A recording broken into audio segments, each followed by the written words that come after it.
You're listening to Community Voice PHL, an award-winning talk show that informs, engages, and inspires.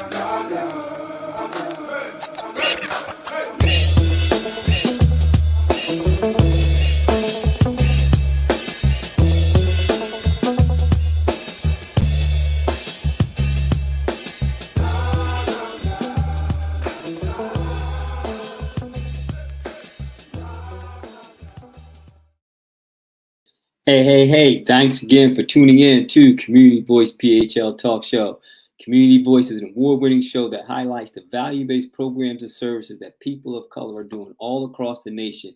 We'll feature stories about people working to make a positive difference in your communities, and we'll also have informing interviews about people who are engaging and doing awesome things, who are inspiring you to build caring and prosperous communities all across the nation and right here in the tri-state area. So thanks again for listening to Community Voice, a show that informs, engages, and inspires. I know it's been a while. We've been way off the airways for a little hiatus, but we're back with our 10th season, and we're excited about the information and the guests and all the great interviews that we'll have throughout this 10th season, and as we continue to build on Community Voices platform that we've had for the past seasons. We thank you for your support. We thank you for all those who've continually followed us on social media, which is where we mostly land at, on Instagram, which is at Community Voice PHL. Our Facebook page is Community Voice PHL. And for those who just want to get involved and engaged and stay in tune with what we're doing, send us an email to communityvoicephl@gmail.com and listen to us on Apple Podcasts at Community Voice PHL Talk Show. So we're looking to have our platform again be a little bit more robust now that we're back on the airways and in the YouTube channel. We're looking to get that started as well, get that up and going. And we're excited for this 10th season. The 10th season is going to be a little bit different for what we do at Community Voice, because we're going to be actually now being more out into the community, more in-person interviews, more on-the-site interviews, and more opportunities for us to really hear the voice of the community of all the people who are doing inspiring work. Because we know throughout the tri-state area and even beyond, but we know particularly in the tri-state area, we have a phenomenal group of people doing just amazing work and doing impactful things that are just really building, caring, and prosperous communities. Much too often we hear about some of the not so good stuff that's happening in our city, and we have to address that. We have to deal with that, because that's the reality and the truth of our city and things that we deal with. That some things are not always glitz and glamour. Some things are real hard things that we have to deal with and be challenged to take on.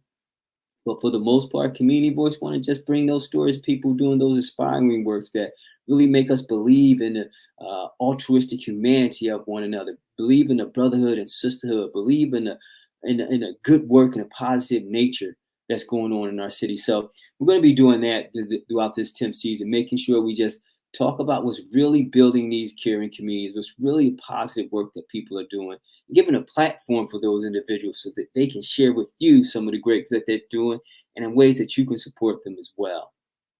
So with that being said, I'm excited to have on today's show a conversation with Jabri Jones, president of the Business Corridors in West Philadelphia.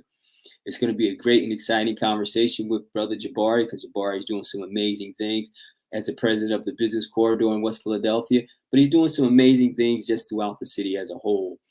So we're going to have a great conversation with him. So he's going to be teed up and coming on to the show very shortly.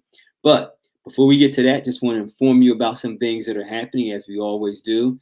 There's going to be a pop-up event Saturday, October the 7th, from 2 p.m. to 6 p.m. at the Dream Gallery Event Space, 5831 Master Street, 5831 Master Street. There's a free event. You're going to shop for items, have food, fun, music. So that's, again, Saturday, October 7th, from 2 p.m. to 6 p.m., pop-up event at the Dream Gallery Event Space, 5831 Master Street. This is a free event, so mark your calendars to get out there and take part in all that good stuff. And Stereotype Entertainment and U City Artwork will be having their HIGH-LLOWEEN 23. It's HIGH-LLOWEEN 23. It's a good night of art, music, and open mic fun. October 28th, which is Saturday, October 28th, and that'll be held at the Wonderland, 1169 Hope Street. That's Wonderland, 1169 Hope Street. Stereotype Entertainment and U City Artwork will be having their Halloween 23. It's a fun time for art, music, and open mic fun, October 28th, and that starts at 8 p.m. to midnight. For information about that, check them out at HIGH-LLOWEEN. That's HIGH-LLOWEEN 23, and it's on Instagram at HIGH-LLOWEEN 23. And I'll have all that information in the show notes. So if you can't catch it right now, you'll be able to catch it when I put it in the show notes. You'll get all that. But again, that's a fun time of open mic fun, music, and good times on Saturday, October 28th at the 1169 Hope Street at the Wonderland. And then also, for those of us who like to go out, dress up, Halloween party, costume parties, the Philly Autism Kickback, we're having a costume party Friday, October 27th from 6 p.m. to 9 p.m. So that's Philly Autism Kickback, have them costume party Friday, October 27th from 6 p.m. to 9 p.m. at the LUCIEN Blackwell Center, 761 47th Street, 761 47th Street. And to get information about what they're doing and how you can take part in that, go to at Philly Autism Kickback on Instagram. That's at Philly Autism Kickback on Instagram, and you'll be able to get all that information about that event, how you can get your costume together, whatever you want to be. If you want to be a superhero, be an athlete, be some creative character that you come up on your own. Philly Autism Kickback having a costume party Friday, October 27th, 6 p.m. to 9 p.m. at the LUCIEN Blackwell Center, 761 47th Street. And again, for information about that, go to Instagram at Philly Autism Kickback, and you'll be able to get all the information about how you can take part in that. So as always, again, just wanted to give you that informing information, that things that are happening across the city. If you have anything that's happening that you would like for us to promote and share with our audience, please send it to us, to our email at CommunityVoicePHL@gmail.com, and we'll be able to make sure we can get that information out so that others can know about all the great work that you're doing and some of the things that are taking place. Because we know that this time of year, a lot of events are going to be happening. A lot of people are going to be doing some amazing, fun stuff and some community outreach and community support work. So we want to make sure we get that out there. So again, if you have any event or anything that's happening you need for us to share with our listening and viewing audience, send me an email about that event to CommunityVoicePHL@gmail.com, and I'll be sure to get it out so you can have your support be seen and heard on the airways. So we appreciate that. And if you're tuning in, you're listening to Community Voice PHL Talk Show on 106.5 WPPM, and also our YouTube channel and Apple Podcasts. We appreciate all the support that you give to us. And again, as we're waiting for our guest, Jabri Jones, to come on, we're excited about, again, the opportunity to share with you all the great things that are happening in the city. And we know just recently there were a situation that happened with some rioting and looting throughout the city, and it did not give a good light into some of the greater things that are happening in the city. And it was based on a frustration on a particular incident of a police officer who used deadly force and ended a young life. And the apparent outcome of that situation did not appear to be right and just for what the people had anticipated it to be. The officer appeared to not properly use or engage in deadly force in a manner that was appropriate, at least according to the video. Many believed he did not, but the judge dismissed all the charges, and so the officer was not, again, held accountable, held legally responsible for anything that he did in that space. And that caused an uproar in our community, that caused an uproar in our city. And because of that uproar there, then led to, first, there were peaceful protests. We want to always make sure and note that there were protests going on, but they were peaceful protests. And we have the right to express ourselves in that time of disagreement with situations like that, in time of frustrations and things of that nature. So there were peaceful protests that took place. But then often what happens is when there becomes space for us to share how we feel, comes space for us to express our disappointment and hold higher accountability to those in elected officials and law enforcement. And when we do that, sometimes that spills over into opening up the opportunities and gateways for opportunists to come in and then take advantage of those situations. And unfortunately, time and time again, this does happen. And this is one of the incidents that it happened in. Because after the release of the verdict of the officer, there was again angst in the community. There was frustration in the community, rightfully so, because the video had shown the officer shooting at the young man, which appeared to be a situation that could have been de-escalated in another manner, but it was not. And because of that video showing how that incident went down and then having all the charges be dismissed, that really left the community really frustrated, really like, what's happening in our city? That's what led to the peaceful protests and the proper demonstration. But then again, as I mentioned, that's when the opportunistic individuals came on the scene. And I say that to say that not that I'm judging and not that I'm placing any type of label, but when there's peaceful protest, when there's true frustration being seen, there's proper context, and then to have that be exacerbated by rioting and looting, that's not the true demonstration of how peaceful protests wanted to be seen. That's not the proper way that those levels of frustrations wanted to be meted out. So we have to be mindful of when those things happen, we have to be sure to be able to be in the right position at the right time, not to have those moments of frustration lead over to situations that's not beneficial for our communities and for those in law enforcement and for those throughout our city. So just wanted to put that out there because, again, we want to make sure that all the positive and great work that's being done in our city is being highlighted. And for sometimes when the positive protests and the proper protests go out, we get those incidents that are seeming opportunistic and drown out and make no impact on what we're trying to accomplish and move the needle forward on making things right and proper in our city. So just wanted to share that. And if you have your comments and thoughts, please send that to me. Again, it's Jeff Jones at Community Voice, and my email is communityvoicephl@gmail.com. Love to hear your thoughts, comments, and feedback.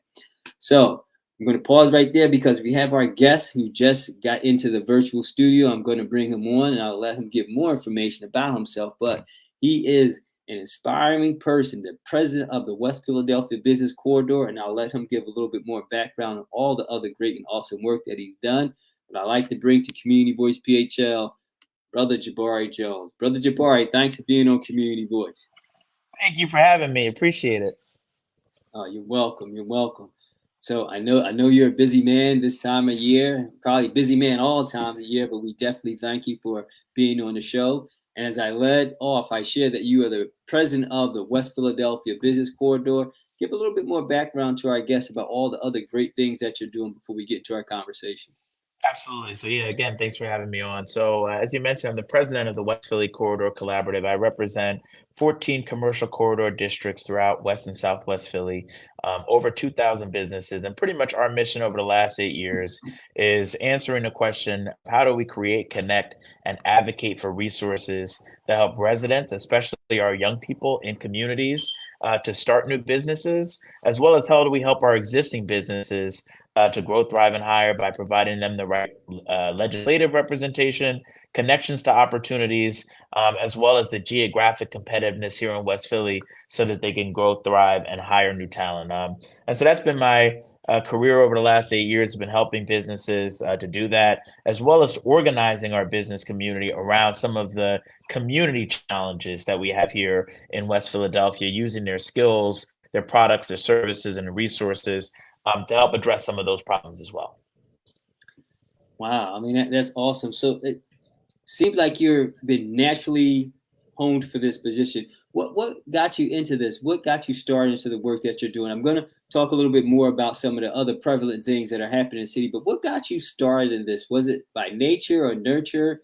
Because I ask that because a lot of our viewers and listeners have someone who helped shape them into the path that they're in. But then some of them actually it was something that was birthed in them themselves. So which was it for you, if you don't mind me asking? Sure. So I think it was kind of that first one. I think I never really thought as I was going through school that this was going to be kind of my career path. I have a degree in business law and finance from Drexel, and thought I was going to be one of those investment banker guys or one of those people working for those big companies. But I did an internship in the community actually with the Federal Reserve Bank and a local nonprofit community development organization, and we did a survey of businesses in the community on what they needed to grow, thrive, and how the government could do a better job of helping them. And during that survey, I interviewed over 600 small business owners, and I learned about like the real value that they bring to communities. What happens when a business is successful, when it can hire, when it can contribute to initiatives in the community, and just how it lifts the whole community up when you have thriving businesses. And that's kind of what ended up starting my career down this track. Has led me to where I am today. Awesome, awesome. So you had your thumb on the pulse right from the beginning, huh? Yep. That's Yep. cool. Yes, sir. That's cool. That's cool. So what makes this work so important for you? I mean, I know you spoke about that background portion, but what makes it so important for you? Because as a president of the business corridor, the business have thrived under your leadership. So what makes it so important for you? I think it makes it important because of the impact of the work, right? The impact of whether or not you're successful or not successful is the difference between people's lives and livelihoods, right? So you're talking about so many residents who, all their income comes from their business. It's how they feed their families. That's how they're going to send their kids to school. It's how they pay their bills. And so you have, leadership that's not doing what they need to do. And the effects of that drain down to your businesses, you're going to have people that can't pay bills, that can't, feed their families, that can't pay employees. So Mhm. to me, it's something that I take very seriously when it comes to defending our community. And that's why I've been very aggressive on the front lines Yeah. for a remarkable number of issues, because I know at the end of the day, my success or failure in this role means the success or failure of 2,000 companies that are in Mm. this district. And that's something I take very seriously. Wow. Wow. 2000, is it? Yes, sir. Wow. I Yeah, I didn't know. get you. I take it seriously. It also means that if you're not doing the right thing, you got 2,000 phone calls of people Yeah, saying, yeah. "Why aren't you doing it right?" So it's So, an added bonus to get that right, huh? right. Add incentive in there for you. Yeah, yeah, cool, cool. So let me make a pivot here because I do understand that you are putting yourself in position for a candidate for city council, and That's right. I want to put out there that this is a nonpartisan airway, Of so we course. can't endorse or say we support in any of that Right. regard. But we do Right. want to have you talk about what's your vision for the city. Because Hmm. I've seen the work that you've done. I've seen how you champion so many causes. You've been on the forefront for so many issues, and you can talk about some of those specifically.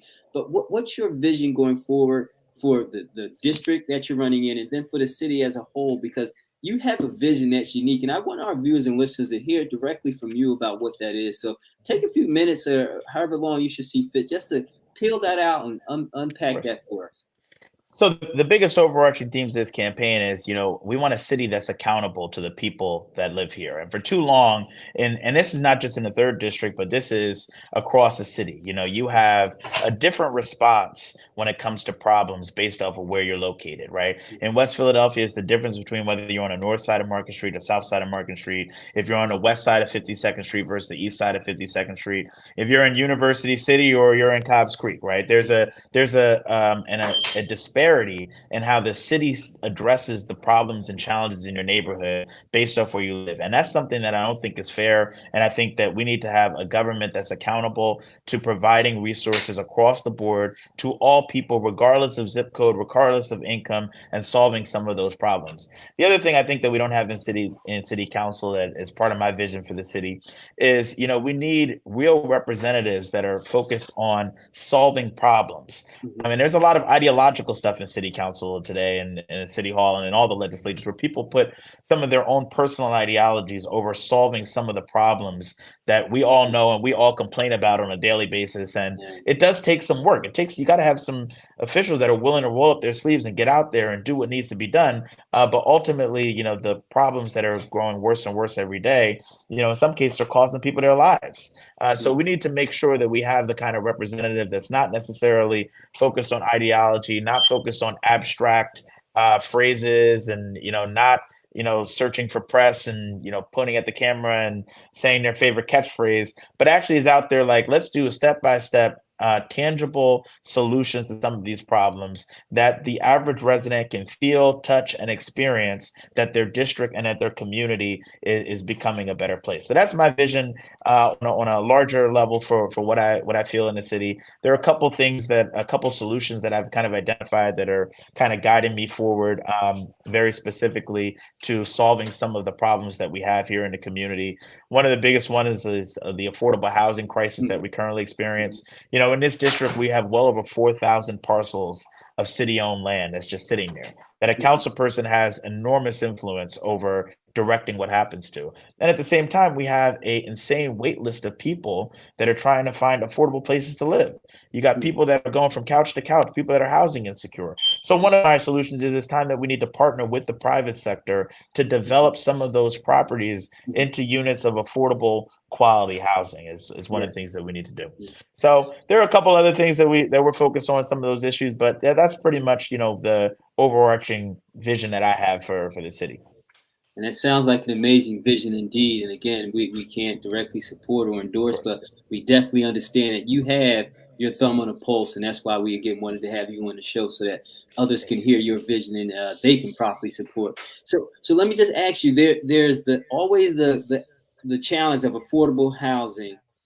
How does that balance with low income housing? Is there? Go ahead.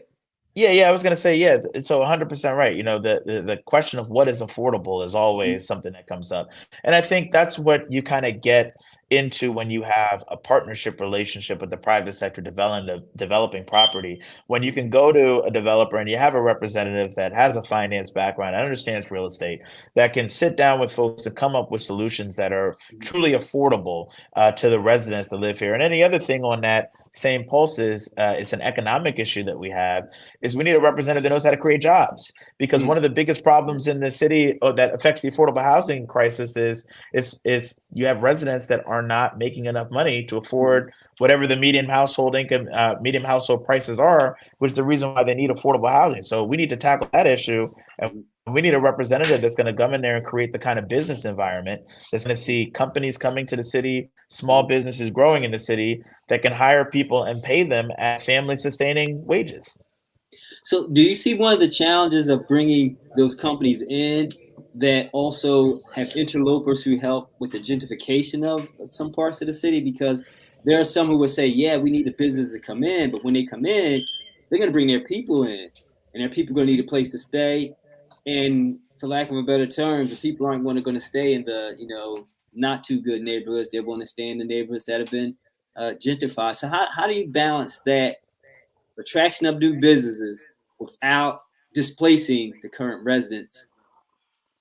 Absolutely. So I think the conversation comes into incentives, right? We have to be very careful on the types of companies that we have moving in the district. We don't want to move companies in the city that, we don't have the workforce here that they could hire, so they end up having to bring other people. We want to target our incentives and target our marketing to the kinds of businesses that can hire from local Philadelphia populations and be able to sustain them at a wage that makes sense. I don't see that as the biggest barrier. The biggest barrier to investment that I see is, one, not having representatives that understand this, right? When companies make significant investments in an area, they want to know that their representative understands, the business environment, and that they're going to be generally supportive to businesses growing. And that's something we don't have. And then the other thing I think that is one of the biggest threats that is looming, particularly in this district, is this threat of a potential safe injection site potentially opening in this community.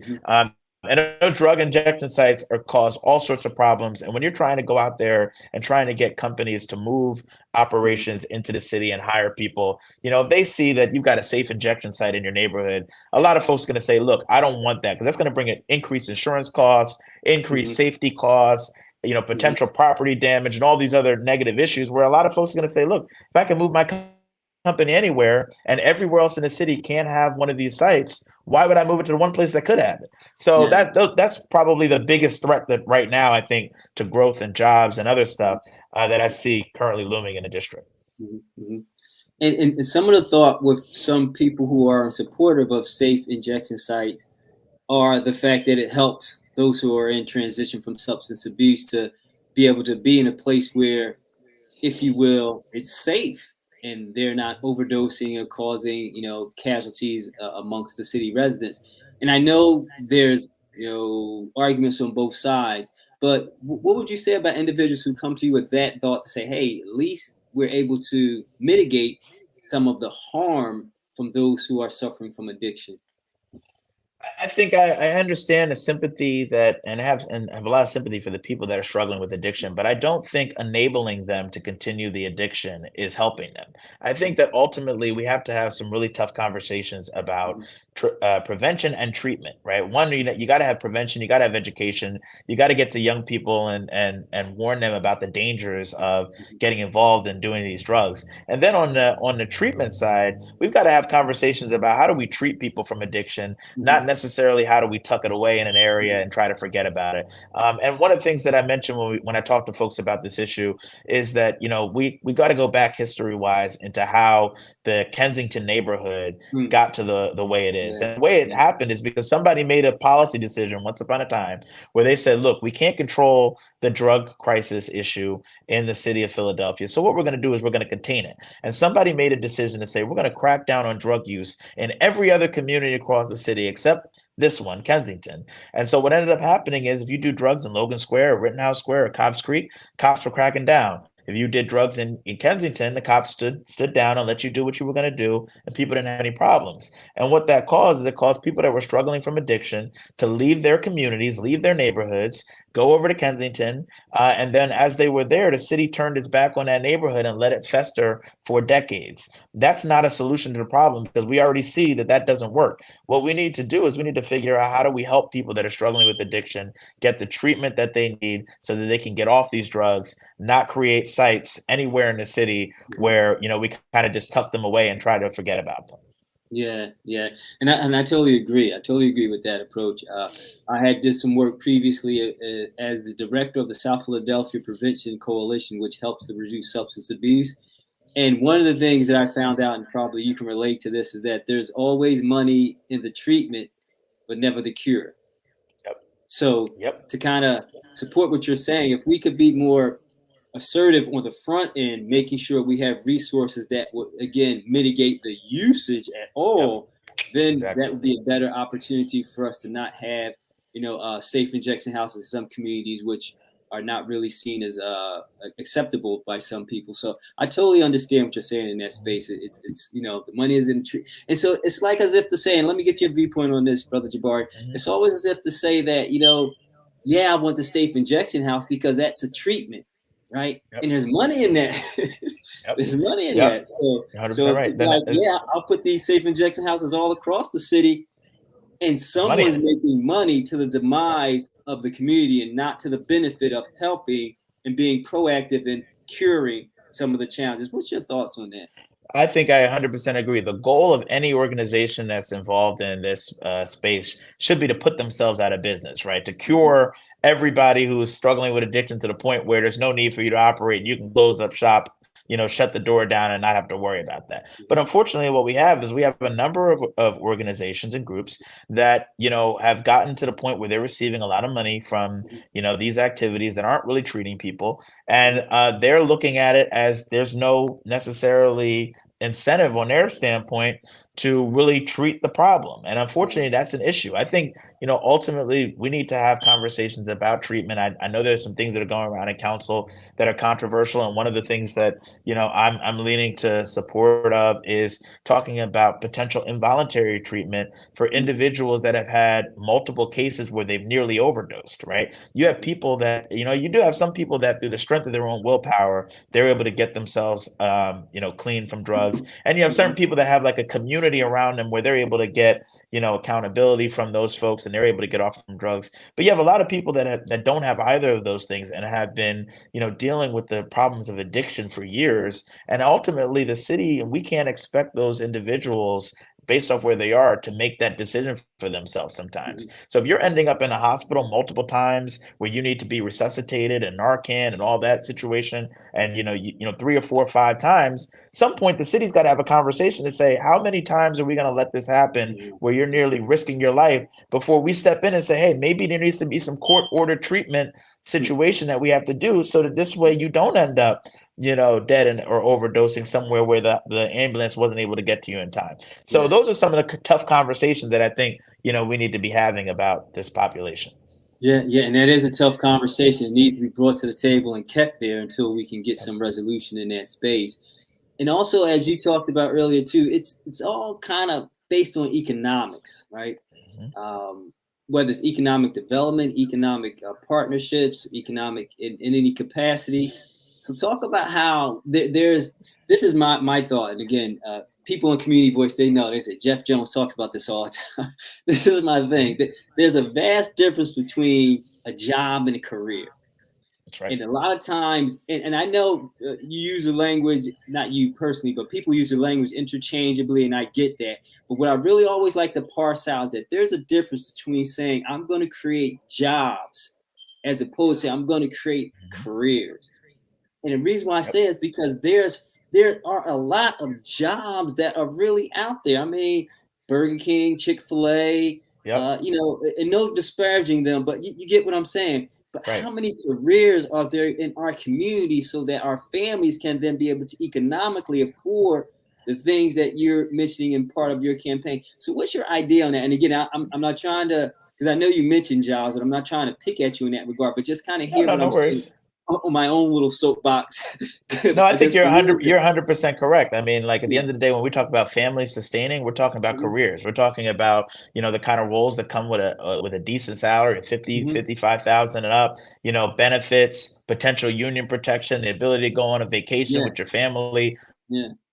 Pay all your bills and at least go 1 or 2 vacations a year. That's what we're talking about, and things that are fulfilling and things that have the opportunity for advancement, real advancement. And a lot of those fast food jobs, some of those other smaller jobs, the ability for advancement is not really there. You're getting a 49-cent raise or something like that. We're talking about, and that's the reality. And not to harp on any of my businesses that are at that level, but it is what it is.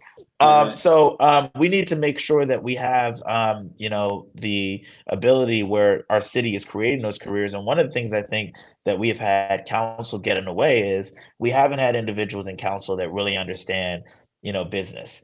And we have folks in council that introduce legislation that pushes businesses out. And we don't have, and in many cases, when people introduce stuff and it's their initiative, they are not necessarily open to sitting down and getting some criticism and feedback on that. And they're like, this is my idea, I'm going to run with it, no matter how many people tell me it's not a good idea.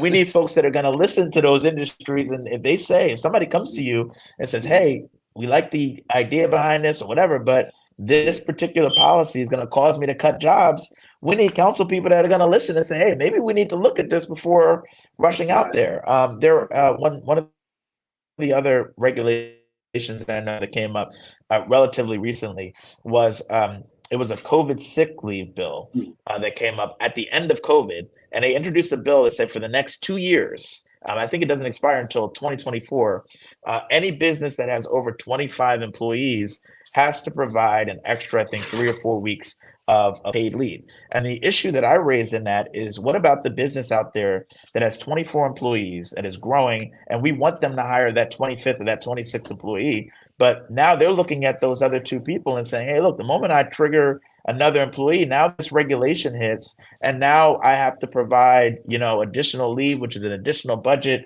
well after the pandemic has already ended. I don't know if I can budget this. And that was a concern that was brought up when that bill was introduced. And unfortunately, it was ignored. The bill passed. And I really think about the number of businesses that were growing in the city that said they made a conscious decision that they're going to cap their own growth to try to avoid a regulation or something here in the city. So I think there are balanced ways to go about a lot of stuff, but we need council members at the table that are going to represent those interests and that are going to have that background and that knowledge, so they can be at the table and raise some of those points and say, hey, look, let's calm down about this. Let's see if we can balance this based off of what people are saying, so we don't lose jobs, we don't lose, quality careers in the city, and we're building new opportunities. Yeah, and that, do you think that that works in and marries in well with the CTE careers that are in some of our schools, and how could that play a role in making sure we can sustain those businesses that say, hey, we have this ready workforce in Yep. place already within the city? Absolutely. I mean, like the CET programs, the trades, many members of our building trades and our labor unions that are out here ready to work.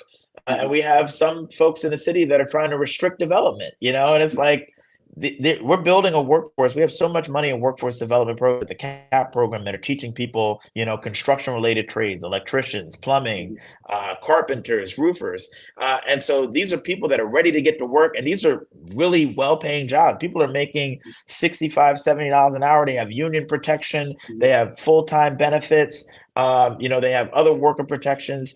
And we have people that are saying for, again, like I said before, personal ideology reasons, not mhm, representing the interests of people, but because of what they personally believe, that are mhm, trying to restrict construction, mhm. which is, while Yeah. you have the poverty issues in the city. So we need somebody who's going to say, look, these are the paying jobs that are here in our city. We need to figure out a way that the city supports opportunities for those people to work, not eliminates them or limits them. Yeah, yeah, because that right there will cripple the city and cripple the development of any opportunity for anyone to have a viable income or sustainable life, and which often then transitions into some of the nefarious natures of the crime and drug abuse that often is seen in our city. So definitely got your thumb on the pulse with that, man. This is some exciting stuff hearing from you with that. So appreciate you with that.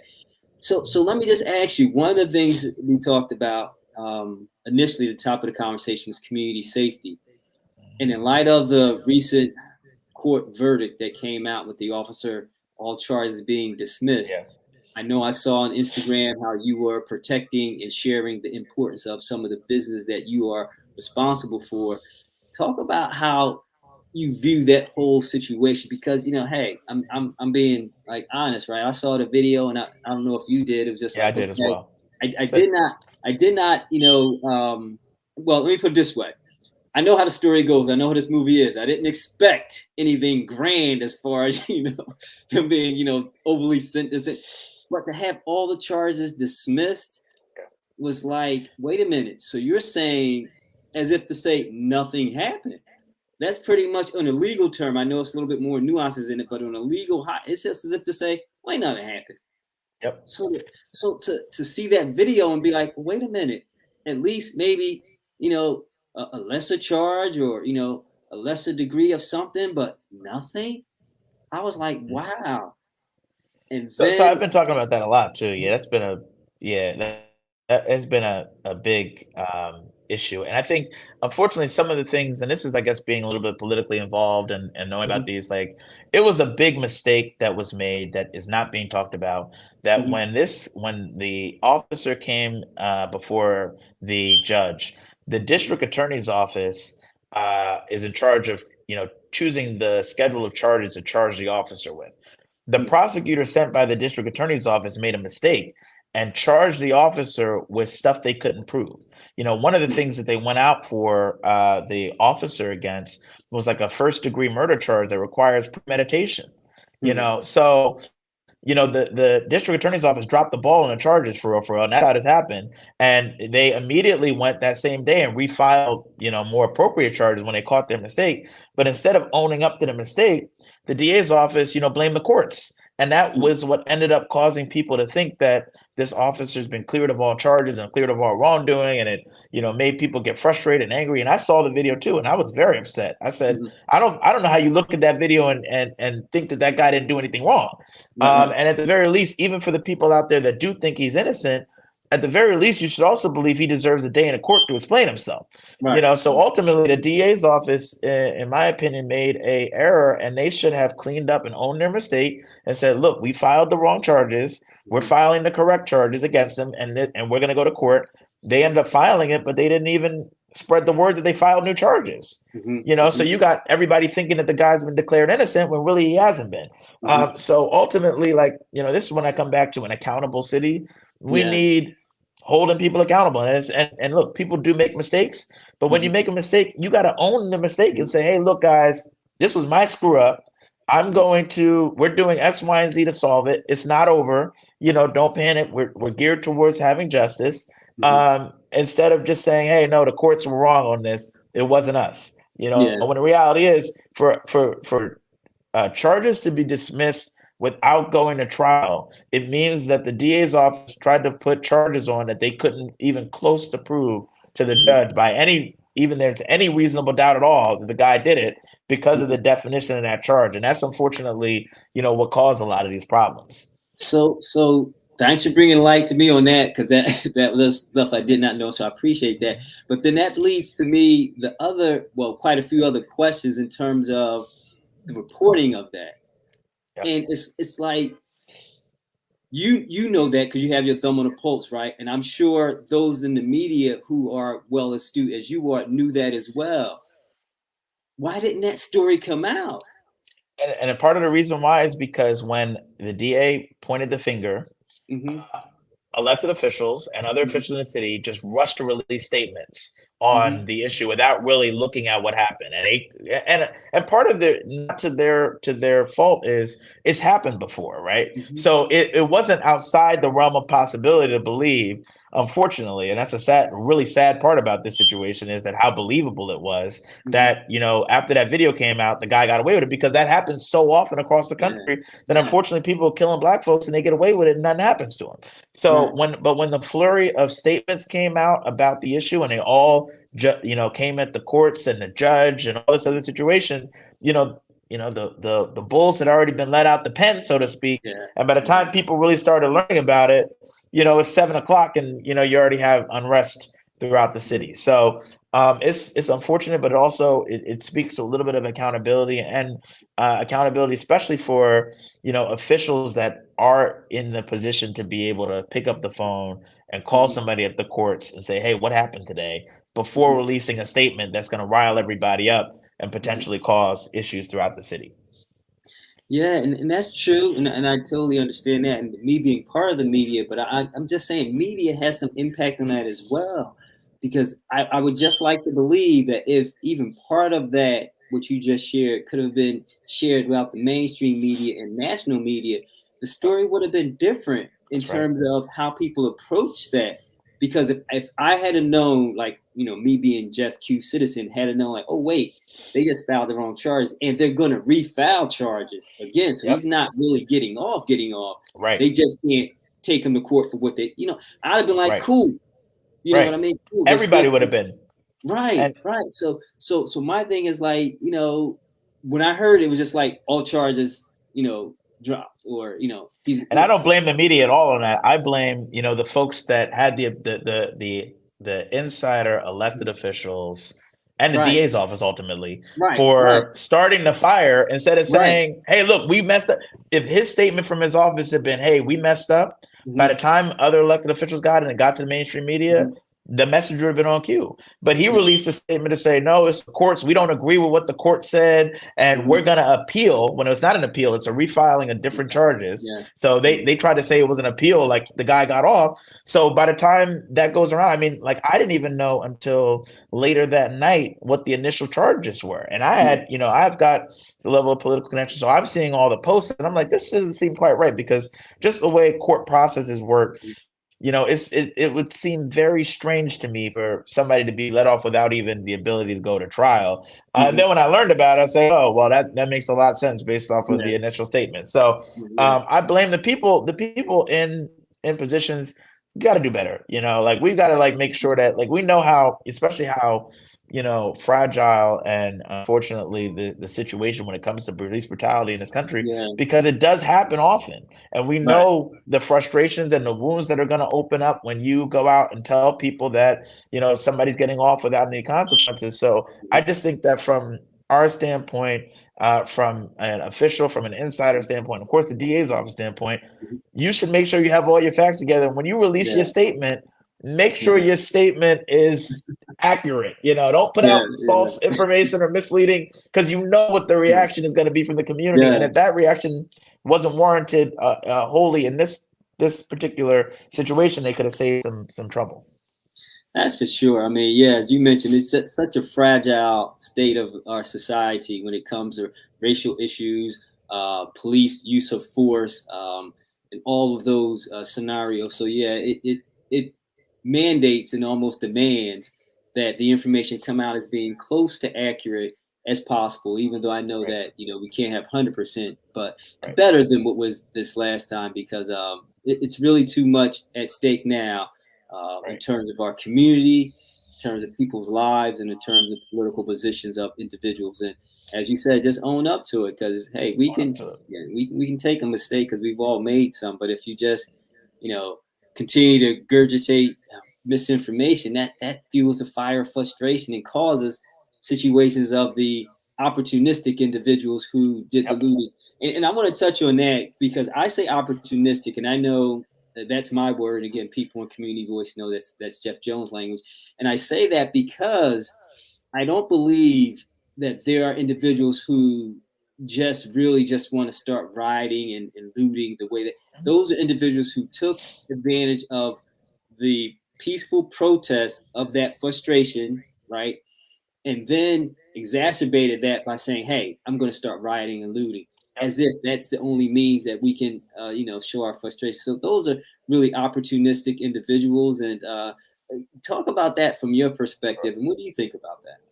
Yeah, I 100% agree with you. It's unfortunate. There are people that took advantage of the incident and said that they were going to use it for their own personal gain, and they're going to go, ransack stores and stuff like that. And it was very unfortunate to see, because a lot of the targets were community-owned Mm-hmm. businesses, Mm-hmm. and they were what I call essential businesses. And essential businesses are businesses that are essential for everyday support in a neighborhood. Like one of the businesses that was hit in our district was Sunray Pharmacy on 52nd Street, which supplies medicine and prescriptions to Yeah. seniors Yeah. in that community. And Mm-hmm. so, it is, and I remember back to 2020 when it was 50 times worse than it was over this week, over the last 2 days. We had, it was weeks that people had to go without being able to get groceries. Mm-hmm. They weren't able to, all the gas stations were shut down because the gas stations had been robbed. All the pharmacies were shut down. So people had to leave their neighborhood. And some people in West Philly had to go all the way out into the suburbs to get Mm-hmm. prescriptions filled, Yeah. get insulin for and diabetes medication. Mm-hmm. So the unfortunate thing is, when we have opportunistic folks that take advantage of these situations, it's our communities that always pay the price, the next days. When the smoke clears, the cameras disappear, it's, somebody's grandma trying to get diabetes medicine is paying the price because now her local pharmacy is closed, or Yeah. the parent that's trying to shop during that 1 hour window they have every day between when they got to pick the kids up, and now I can't shop during that window because I gotta go all the way out into the suburbs to buy groceries. Those are the folks that are really paying the price from this. So we encourage people to not do that. We put out something for our businesses. It's unfortunate that we have a protocol and a shelf for potential looting and rioting, Yeah. but we put out a notice to make sure that their security doors were working, that their cameras were functioning, they were properly insured, and even encourage them in some cases to move valuable inventory out of their stores, potentially because of the unrest. So it was a hard 2 days, to go through that, and it opened up a lot of fresh wounds, man. And Yeah. a lot of Yeah. people remembered flashback to Yeah. 2020, man. It was not a good time. Yeah. So Yeah. I could imagine. I could imagine that challenge you had with, like you said, those last 2 days, just reliving that. That's part of the trauma that comes into our communities too, on an economic level, right? Because it's like, as a business owner, and I'm sure you probably talked to a few business owners. As business owners, like how do you heal from that when it happens again? You know what I mean? It's just like, you want to trust the community. You don't want to leave the community. You don't want to do anything other than be there. But when you have these opportunistic individuals, and then it becomes a herd mentality, yep. it's just like, what do you do? It's hard. It's Yeah. it's really hard. I mean, I have so much respect for the businesses that make the conscious decision Mm-hmm. after these incidents to still try to be open the next day. Like we have businesses that, especially our essential businesses, like Mm-hmm. our pharmacies and stuff, that were trying to still operate like the next Yeah. day. They sent somebody out at 6 in the morning to try to board up the stores, and Mm-hmm. they were out, sweeping up glass and all that stuff, trying to be open. And it's got to be hard because a lot of our businesses know, especially some of those essential ones, that they could operate anywhere. They could take their business and they could go to someplace out in the county and pay less in taxes, pay less in rent, not have to deal with this stuff, right? And they make a conscious decision to stay in their community because they know the residents in the community need and want the products that they're providing. They typically have some kind of connection to the community. They're not, for the most part, folks that, operate here and don't have any kind of connection to the neighborhoods that they serve. But it puts them in a real precarious position, and they have a dilemma where it's like a lot of folks are just like, man, I don't want to have to deal with this nonsense, but I also still love my community, and there's a lot of good people that were, look for my products and services. So it's definitely an issue. It's definitely something that folks have been thinking about. And they definitely have a good champion on their side with you in that regard. Yes, sir. So keep up that good work. And for all of our listeners out there in Community Voice, you know what time of year it is. It's the election season. And I know if you are already registered to vote, and I don't really talk about registering to vote as much, and people get on Community Voice know that. I don't talk about registering to vote because over 1 million people registered to vote. That's not the thing. Registering to vote ain't the thing. Right. And I know people, get out to vote, register. That's not going to be my thing. Again, people in Community Voice know that.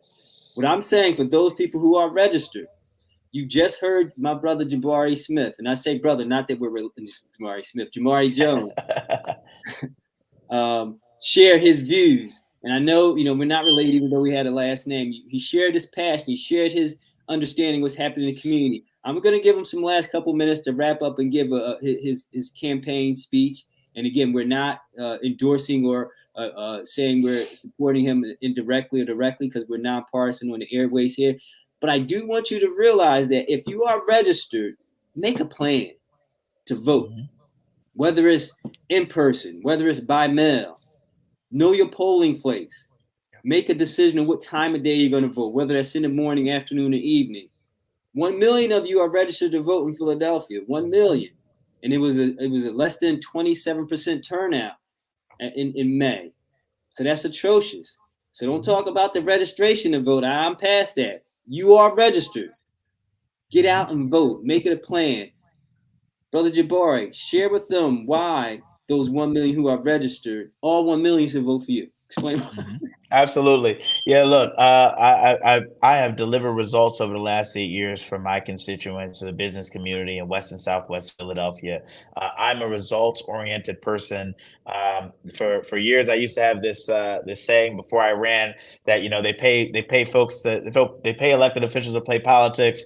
They paid me to get results. I would not have been able to keep this role for the last 8 years if we weren't delivering results for the people. And I want to deliver results as a council person. I want to make sure that we have an accountable government, one that is free of safe injection sites in these communities, one that's focused on making sure that the government is accountable to solving the problems in your neighborhood, regardless of zip code, regardless of income, regardless of where you live, making sure that problems that you're having in your community are accurately being solved. And then the other thing I also point out that if elected, I will be the youngest member of Philadelphia City Council to be elected. I'm 29 years old. I represent the next generation, and I also hope to serve as a role model for folks in our community that might be currently feeling that the only way they can get any kind of respect is by playing around and doing all that nonsense in the streets. And I want to show people that you can get that same respect, if not greater, by serving in your community and serving in a capacity of public service. I'm looking forward to election is on November 7th. And like you said earlier, the best thing you could do is make a plan to vote, pencil that in your calendar, set an alert, set a reminder, set an alarm, have a plan, know what time of day you're going to go. If you're going to go, bring a friend, how you're going to get to your polling places, because we can only make this city and this district better if we do it together. And there you have it, community votes, family. Get out and vote. November 7th, Jabri Jones, District 3, City Council. And again, we're not directly supporting, but we are letting you know about the work that he's doing. And we're going to have others on as well, just sharing their work. But we believe in this brother's work. We believe in what he's doing. And that's why we invited him to come on the show. We've invited others. And, obviously, y'all know what happened with that. So we invited others. But he was kind enough to show up and gracious enough with his time to be on our show. So thank you for all the great work that you're doing. We'll definitely continue supporting you in every endeavor that you have. And we will make sure to have you back on, and hopefully have you back on as city council member at District 3 for the city, representing the good work that we're doing. So continue doing the great work. Again, thanks for your time. We appreciate all that you're doing. And thanks for being a guest on Community Voice PHL. Thanks, Jeff. Appreciate you. Thank you, everybody. Take care. So again, that was Brother Jabri Jones. He was going to be taking on the audacious task of running for city council. And he's going to be someone you want to keep your eye on, because he's doing some great work throughout the city. And we want you to be aware of that great work. So that's all the time we have for this episode of Community Voice. We thank you for all the great things that you're doing. And if you want to reach out to us, again, send us an email to communityvoicephl@gmail.com. Listen to our Apple podcast, which is Community Voice PHL. And also subscribe to our YouTube channel, which is Community Voice PHL Talk Show. So thank you. And remember, if it's happening in your community, we need to hear your voice. Peace, and we are out.